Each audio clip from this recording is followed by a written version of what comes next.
Then Job answered and said, "O that my vexation were weighed, and all my calamity laid in the balances, for then it would be heavier than the sand of the sea. Therefore my words have been rash, for the arrows of the Almighty are in me.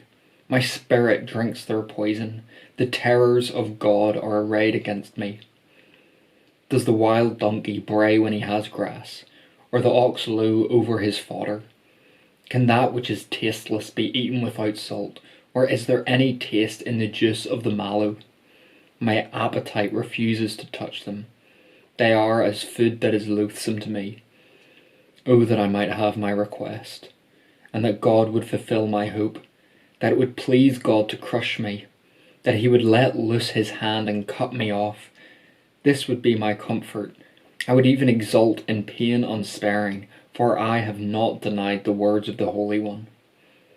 What is my strength that I should wait? And what is my end that I should be patient? Is my strength the strength of stones, or is my flesh bronze? Have I any help in me when resource is driven from me? He who withholds kindness from a friend forsakes the fear of the Almighty. My brothers are treacherous as a torrent bed, as torrential streams that pass away, which are dark with ice, and where the snow hides itself. When they melt, they disappear. When it is hot, they vanish from their place. The caravans turn aside from their course. They go up into the waste and perish. The caravans of Tema look. The travellers of Sheba hope. They are ashamed because they were confident. They come there and are disappointed. For you have now become nothing. You see my calamity and are afraid. Have I said, make me a gift? Or from your wealth offer a bribe for me? Or deliver me from the adversary's hand? Or redeem me from the hand of the ruthless? Teach me, and I will be silent. Make me understand how I have gone astray. How forceful are upright words. But what does reproof from you reprove? Do you think that you can reproof words when the speech of a despairing man is wind? You would even cast lots over the fatherless and bargain over your friend. But now be pleased to look at me, for I will not lie to your face. Please turn, let no injustice be done. Turn now, my vindication is at stake. Is there any injustice on my tongue? Cannot my palate discern the cause of calamity? Has not man a hard service on earth, and are not his days like the days of a hired hand, like a slave who longs for the shadow, and like a hired hand who looks for his wages? So I am allotted months of emptiness, and nights of misery are apportioned to me. When I lie down, I say, when shall I arise? But the night is long, and I am full of tossing till dawn. My flesh is clothed with worms and dirt. My skin hardens, then breaks out afresh. My days are swifter than a weaver's shuttle, and come to their end without hope.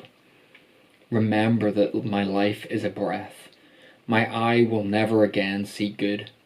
The eye of him who sees me will behold me no more. While your eyes are on me, I shall be gone. As the cloud fades and vanishes, so he who goes down to Sheol does not come up. He returns no more to his house, nor does his place know him any more. Therefore I will not restrain my mouth. I will speak in the anguish of my spirit. I will complain in the bitterness of my soul. Am I the sea or a sea monster that you set a guard over me? When I say, my bed will comfort me, my couch will ease my complaint, then you scare me with dreams and terrify me with visions, so that I would choose strangling and death rather than my bones. I loathe my life. I would not live forever. Leave me alone, for my days are a breath. What is man that you make so much of him, and that you set your heart on him, visit him every morning and test him every moment? How long will you not look away from me, nor leave me alone till I swallow my spit? If I sin, what do I do to you, you watcher of mankind? Why have you made me your mark? Why have I become a burden to you? Why do you not pardon my transgression and take away my iniquity? For now I shall lie in the earth. You will seek me, but I shall not be. In chapter 6, Job addresses his friends, and then in chapter 7, he speaks more directly to God. It is important to remember that as we read Job's laments, how pained he is, how pathetic and confused he is about everything that is going on, he is a true believer. And God says at the end of the book that Job spoke rightly of him. Job begins by making clear to his friends just how much misery he is in, and he makes it clear that his misery is chiefly because God is against him. It's not about his lost wealth or his family dying or even about himself, but it's the fact that Job sees himself as at the receiving end of God's wrath. And that is a terrible thing. And so of course Job is going to cry out like a starving ox. He cannot stomach his friend's distasteful advice. Job's vexations, far from being the words of a fool like Eliphaz seemed to make out in his speech, they are more like Hannah's lament in chapter 1 of 1 Samuel when she desperately wanted a child. So he goes on to make a request that God would kill him. Suicide is not an option, as his life is not his to take. So he asks the author of life to crush his and to return him to the dust. We should note why Job wants this though. It is not so his pain can finally come to an end, but so that he could avoid denying God. Job is a man who is at breaking point, and he wants to die before he breaks, because that would prove Satan right, as he would end up betraying God. Like a spy under torture, he wants to remain loyal to God, but at the same time he wants this torturing to stop. And so Job goes on to describe his disappointment in his friends. He who withholds kindness from a friend forsakes the fear of the Almighty. That word kindness, the Hebrew word said, is that loving loyalty, the I would die for you sort of love. Friendship in those times was far stronger than what it is now. However, Job's friends have become like a dried up pool in the desert hills. This pool would have offered much needed water to travellers, but on this occasion, when the travellers take that detour, they end up dying as this pool has evaporated in the heat of the sun. Job's friends can offer nothing of value in the fire of Job's suffering. And Job is not making great demands of his friends. He just wants kind words and love. Instead, these friends seem to be treating God as a pawn in their game, as they bargain over him, discussing him like an interesting case study. There is no grace in their speech, and their outlook is far too mechanical.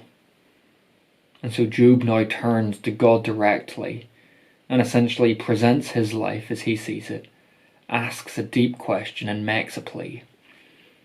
Job has become like a conscripted worker who has worked into the ground and longs for rest. But rest is not offered by the night, as he cannot sleep and is visited by these waking visions and dreams. His skin is made up of dirt and worms, so that means it's either dried and cracked or it's pussing and oozing afresh. His days move quickly, they blur into one. So, on one hand, his suffering seems to make time move slowly as he waits for relief, and yet the unchanging nature of his suffering causes the days to become indistinguishable from one another. And so he doesn't know if weeks have passed, months have passed, years have passed.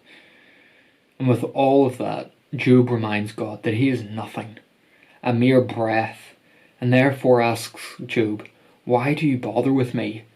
What is man that you make so much of him?" And this is completely flipping Psalm 8 on its head, where David praises God for the fact that God cares for them, even though they are so low compared to God and even the angels.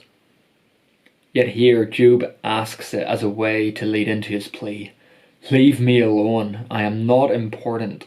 Stop spending so much time doing all of this to me. Just let me die. And so what can we learn from Job's speech here? Well, we can see the power of words. Job's friends had the potential to comfort Job, to take away the edge of his pain, or they had the potential to just intensify to make it worse, and they end up making it far worse than it needed to be. We should take massive amounts of care ourselves not to further intensify the suffering of our friends by offering oversimplistic pieces of advice or just flat out wrong statements. And we should be especially careful of this when our friends are vulnerable and hurting. Also from Job, we see a true believer despairing and asking God deep questions. And this is okay to do. Job was right to ask these questions, as they were genuine and did not curse God. Job does not say that God was wrong, but he asks, "Why are you doing this?" Jesus too asked very deep questions, pouring out from the pain of his heart. My God, why have you forsaken me?" As Christians, we can have absolute certainty that God will not forsake us, that his wrath will never be poured out on us. And so we can still approach God and ask the question, then why does it feel like that? Why does this hurt so bad? And I think that's important to remember. We don't need to pretend with God. We can be honest with God while making sure we do not curse him or blame him. So a question: how can the suffering of the cross help us encourage others who are suffering?